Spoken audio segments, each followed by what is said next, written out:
other shows we have for you to enjoy at myclassicradio.net. The Avengers was most certainly not a household name in South Africa prior to the radio series.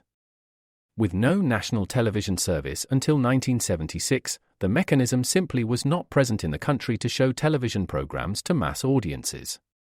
While many other countries reveled in the filmed adventures of John Steed and company, South Africa was not equipped to join in the fun. The series took Britain by storm and made a major impression in the American markets, being that greatest of rarities, a British series given a network transmission slot. However, as a filmed series, rather than a videotaped one, The Avengers was able to gain a modicum of exposure in South Africa through film rentals. Come and listen at myclassicradio.net. Good evening. This is Crime Classics. I am Thomas Hyland with another true story of crime. Listen.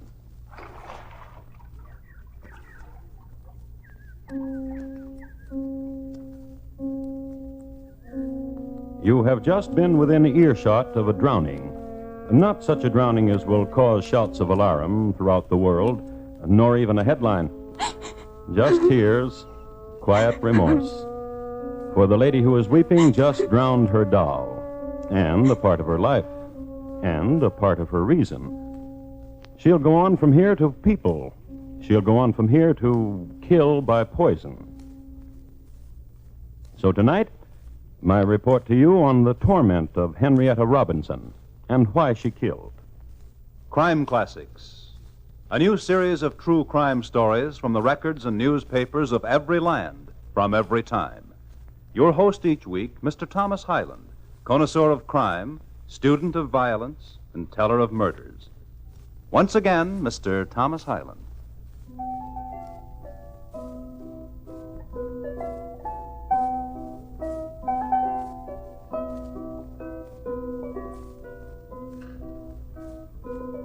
The year is 1845 in the city of Troy, New York.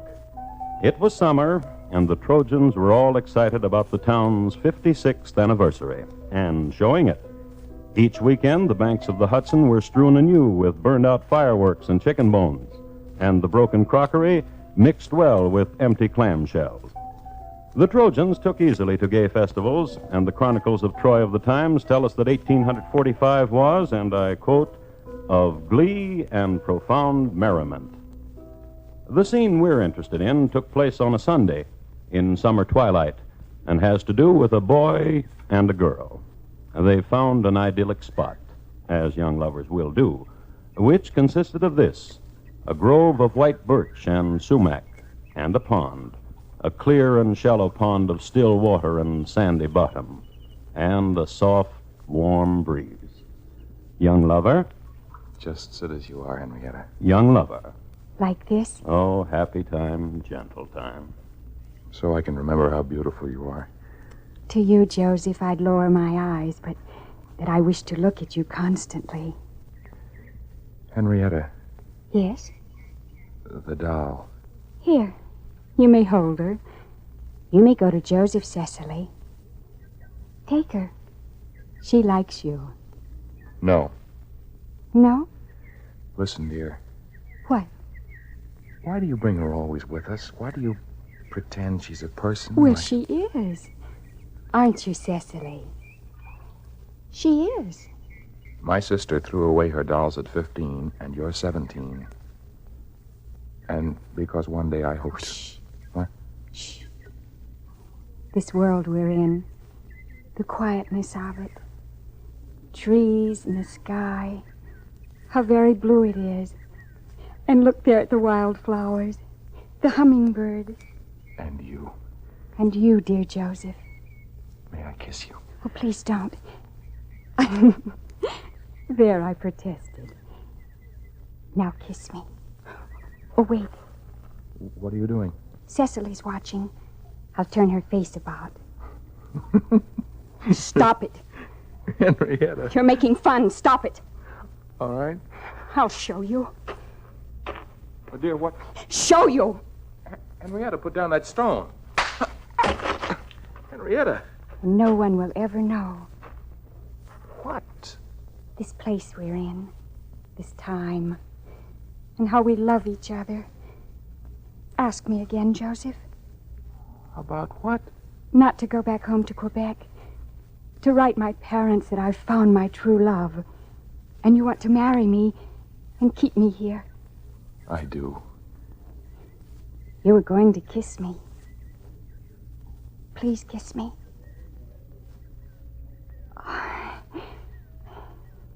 Cecily didn't watch.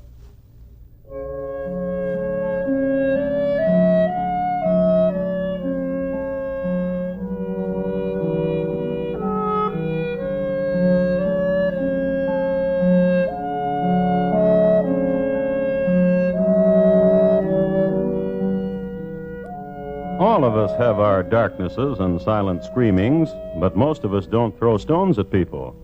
Henrietta Robinson did, and she treated her doll like it was a person. But outside of that, Henrietta was quite a successful girl of 17. Her small, quick angers were rare intervals between serenities and sweetnesses. She was beautiful and fairly formed, and possessed of a background of elegance and wealth. Her parents in Quebec had realized a considerable fortune from a fox trap, much used in the Hudson's Bay area. When Henrietta's mother received a letter from Troy, New York, which stated that her daughter was deeply in love, she summoned her husband immediately from his fox traps and held family council, a result of which Henrietta was summoned home from her school in the United States. And as soon as she entered the house, a scene was made. I will not have it. I will not have it. Imagine. But I love him truly. I forbid it. Do you hear me? I forbid it. How could you? Joseph is handsome and he's gentle. A farmer's son, no background. Oh, I'm so ashamed. I'm not. I want him for my very own. What joy to hold him. Oh. And when he kissed me, heaven was close. Oh. And he will be mine forever and ever. No matter how hard you hit that table, Father. Oh, girl, listen to me. You will not marry a farmer boy. You will not ever see him again, nor think of him. And as for marriage, you will marry whom I say. And his name is George Locius. And his name is George Locius. And he is a gentleman and a horseman and a soldier, and has wealth and castles in England. He has seen a portrait of you and loves you madly. What are you doing, Henrietta? And he... John, look at her. And he... Henrietta, what's wrong with you? Stop carving up my table with my letter. Open up. Child. Henrietta!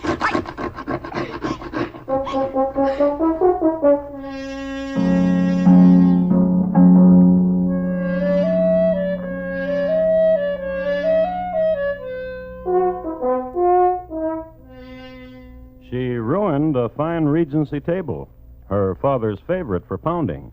But nevertheless, she did meet George Locius. And, surprisingly enough, they got along well together. Can you imagine Lady Melville dropping her fan at such a moment? And later... Take a card, dear Henrietta. This one? Any one at all. You take one, Cecily. Here, I'll help you. Your doll took the 3 of spades. Oh, that's very close. He wasn't very successful with card tricks, but he was an expert horseman, a daredevil of the high jumps.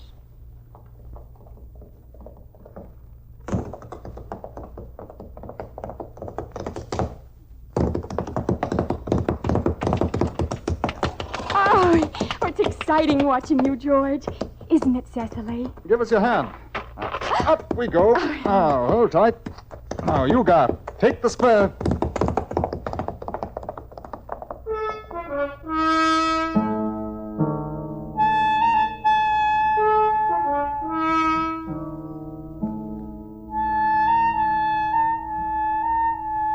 And one night, in a place young people always seem to find, beneath a maple tree whose leaves shone silver under the first autumn moon. I believe Cecily likes me, Henrietta. Oh, she does. And you? Cecily wouldn't like you unless I did. Henrietta, I've loved you since the moment I saw your portrait. What are you doing? You'll want to kiss me, won't you? I'm turning Cecily's head away. Oh. Now you may kiss me. Dear Henrietta.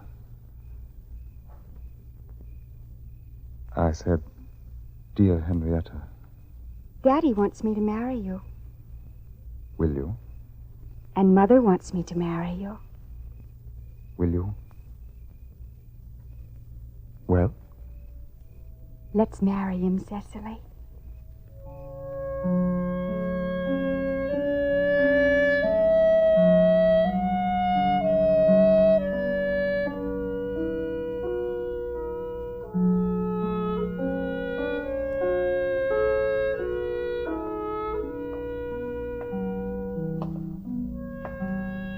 Henrietta? Henrietta, dear. Cecily. Henrietta! Where are you hiding, Henrietta?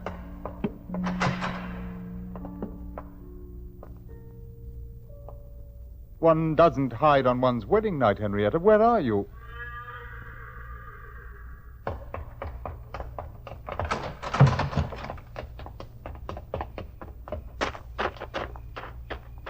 Henrietta!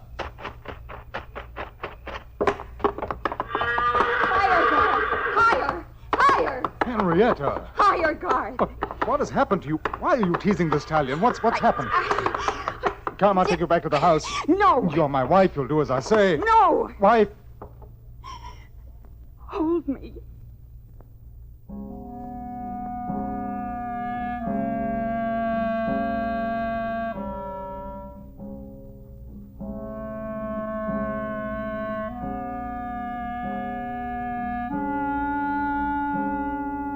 It was the beginning of October when they set off for George's home in Europe.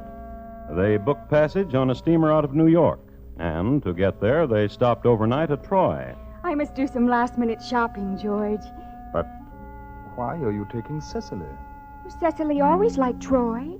And the two of them, Henrietta and her doll Cecily, instead of shopping, went down to a place which consisted of this: a grove of white birch and sumac, almost leafless now, and a pond of water growing cold. A place dying the season's death, but remembered for the time when young lovers sat in summer. And one was called Henrietta, and the other... Joseph. Joseph. Gone are you, Joseph? Where are you? Are you dead? Are you dead, Joseph? And cold? Go to him, Cecily, and warm him.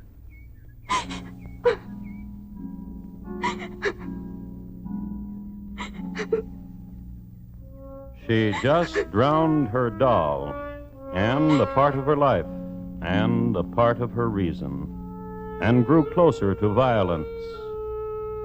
Closer.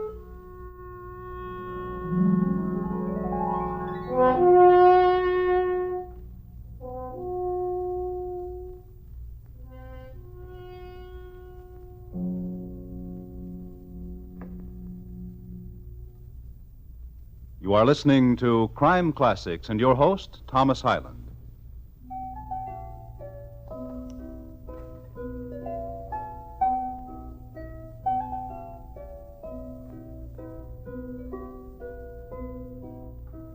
The year was 1849, the time when everyone was heading toward California and Mr. Sutter's farm.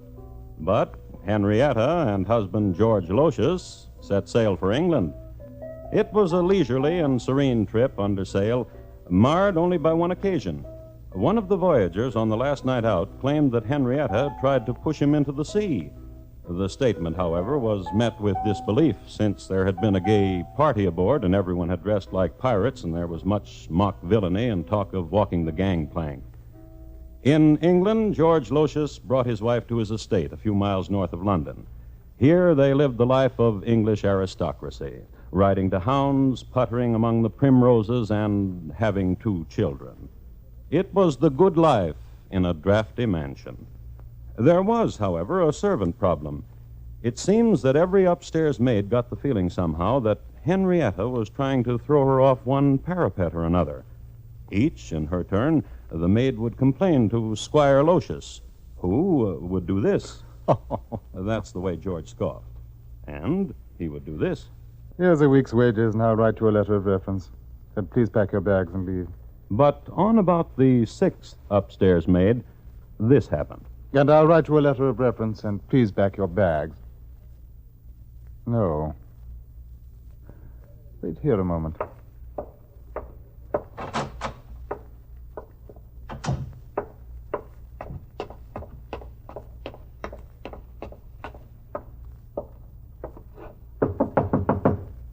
Yes? May I come in, Henrietta? Just a minute. Now you may come in.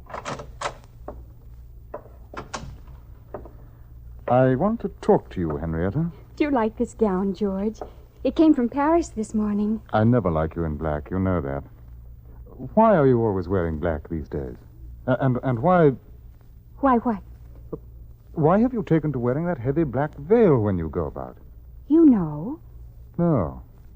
No, I don't. Of course you do. To confuse them. Oh, now, Henrietta. Is that what you wanted to talk with me about, George? Hester said you tried to push her off the east parapet. Oh? She said she was shaking the mop and you came up behind her and pushed her. Wouldn't you? What are you talking about? She's one of the people, George. Oh, now, for heaven's sake, what are you... Oh, it's entirely a matter of self-preservation. She was put here to get rid of me. Hester, to get rid of you? One of the people. Come to the window with me, George. See there? What? Don't pretend. What am I supposed to see? It's useless to talk with you. But what am I supposed to see? Simply what's there out in the garden. The faces. Oh, for heaven's sake. And something else I'll show you, too.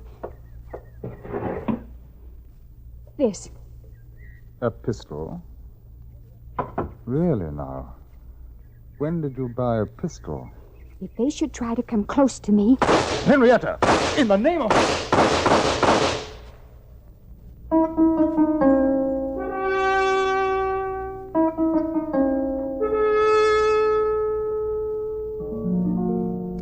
Whether or not she was aiming at George, we cannot know. We do know she didn't hit him.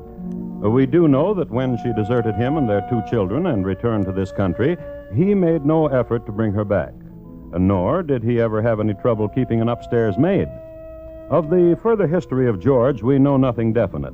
We can assume he brought up his children to be every inch as good an Englishman as he, and as good horsemen, and probably much better at card tricks, and undoubtedly more finicky about wives. Henrietta went directly to Troy, New York, and of her stay here, I'd like to quote a bit from a newspaper of the day. Henrietta Robinson, as so she called herself, was found wandering through the city clothed in night apparel. She drank and raved over her broken hopes. She was found groping in the dark through the halls of public buildings, inquiring for the police office, and demanding of authority assistance to protect her against imagined persecutions. She wandered about the city armed with her revolver and presented it on several occasions at the breast of anyone who had the curiosity to observe her movements. So we have come to the point in the history of Henrietta when she had become a very real menace. But no one did anything about it. They let her roam and wander and grope and present her revolver, and one day she was no longer young. And one dusk in the springtime she wandered down to a certain pond, which was surrounded by birch and sumac, and there was a youth there. Hello. Oh, good evening.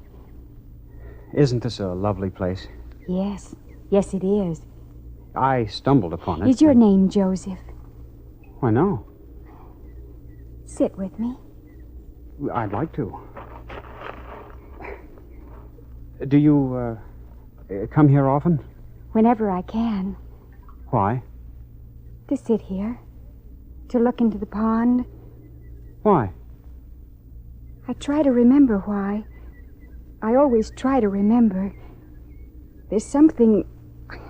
I don't know. I was waiting for someone. A girl? Yes, but she's very late.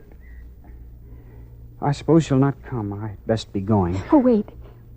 Sit here with me for a while. Talk to me. Talk to you? Is your name Joseph? I have to go. If you leave me again, I'll kill you. What? I would. But that's a real gun. I would. I have no money. I don't understand. Please, I was only waiting for... Where did you go when you went from me? Long ago. But don't be frightened of me. See, I'll put away this ugly thing, this pistol. No, don't be frightened. You always go away. And there's always the sound of you going away. Then why do I come here? To this pond. And remember.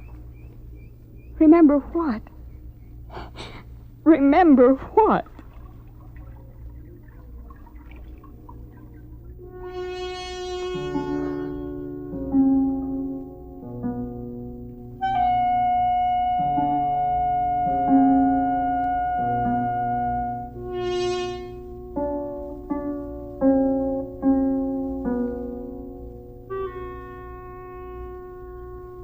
Dum, dum, dum, dum, dum, dum, dum. And that's all you get. Buy me a drink. Buy me a drink. Kitty. You've had enough. I know. But you're a friend of mine, and you're also the barmaid here. And you have no money. No. Kitty. No drink. Lend me $2. I don't have it. Then I'll lend you some. Hundreds. You ought to go home. Oh, please, Kitty. A drink. Kitty. Hey, Henrietta. I was asking Kitty to buy me a drink. Tell her how good my credit is, Mr. Lanigan. You ought to go home. Your barmaid thinks my credit's no good. Tell her how good it is. Here in my place, you got no credit. Dance with me, Mr. Lanigan. Hmm? Oh, come on. Dance with me. Oh, get away from me. Oh, you won't. That fella there just came in, Will. Young man. Well, now, sister. Young man, will you dance with me? And having danced with me, will you buy me a drink? Dance to what? Dum, dum, dum, dum, dum, dum. That. Well? Well, sure, I'll dance with you. Oh. Dum, dum, dum, dum, dum, dum, dum. Oh. Oh, there, young man. Did you enjoy your dance? Then buy me a drink. What's your pleasure? Oh, a kitty. Gin. Oh. Gin's my pleasure. Well, drink away. Oh. Young man. Yeah. Another? Well, sure. Hey, Lanigan, where are you going with that gin bottle? She can't have no more. Young man, tell him. Lanigan's saloon, sister. He says what goes. I danced with you. You got your gin? Get out of here, Henrietta. What a way to talk. Can I take her home, Mr. Lanigan? Just get her out of here. Come on, Henrietta. Don't touch me. Don't touch me. I told you to get out of here. Now I want you out of here. Outside. Out. Let go of me. Stop it. Stop.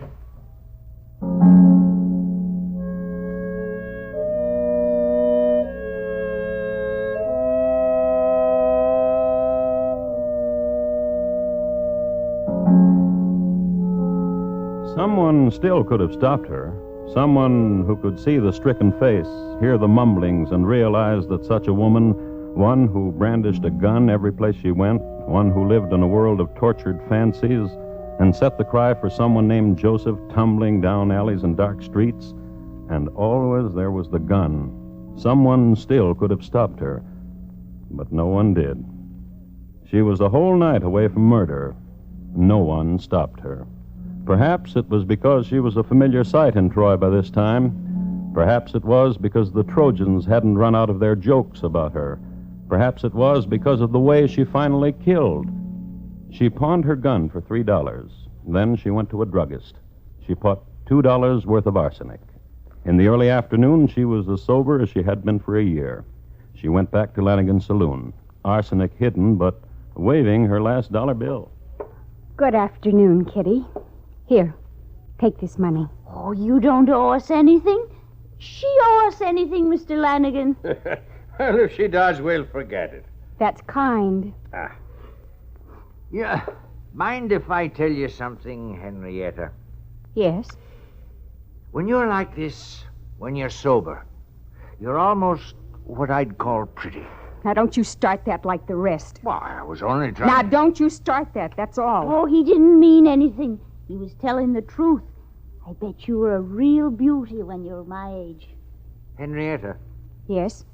someone once told me you were married to an English baron or something. I think so. I think I was. I think I had... I fetched you a comb. I comb your hair if you want.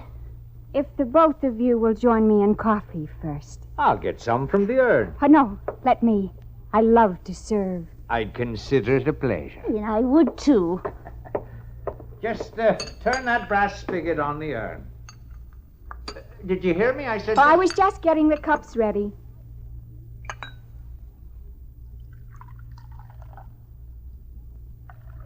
Do you wish them sweetened? No. Nor I.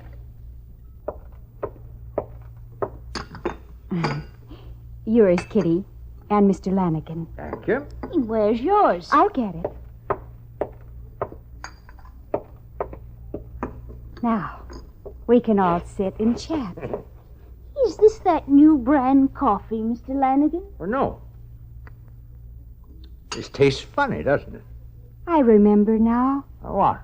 About England. There was a huge mansion, and I was lady over all of it. Would you like to hear about it? Oh, yes. Drink your coffee, and I'll tell you. It was a very large house, I think, and it sat upon a gentle hill. And... Strange taste. What did you say? Oh, nothing. I'm sorry I interrupted. Go on. And it was drafty, but there were great roaring fires. And sometimes in the great hall...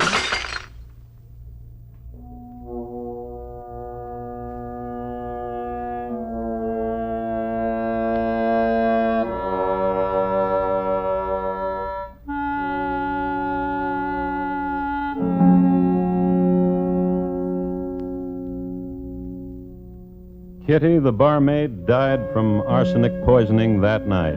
Mr. Lanigan the next morning. Henrietta was tried and found guilty of murder and sentenced to hang. There were murmurings, however, and talk of insanity, and one bright young lawyer made a plea based on the responsibility of society toward a tormented woman. On the basis of this plea, Henrietta was not hanged. They put her in prison where she sat for the rest of her life behind bars and a black veil. And this is the story of the world and Henrietta Robinson.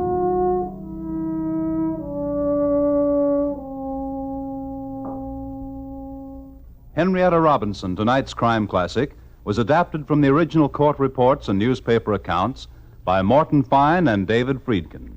The music was composed and conducted by Bernard Herrmann, and the program is produced and directed by Elliott Lewis. Thomas Hyland is portrayed on radio by Lou Merrill. In tonight's story, Sammy Hill was heard as Henrietta. Featured in the cast were Betty Harford, Joseph Kearns, Sam Edwards, Lamont Johnson, Paula Winslow, and Ben Wright. Bob Lamont speaking.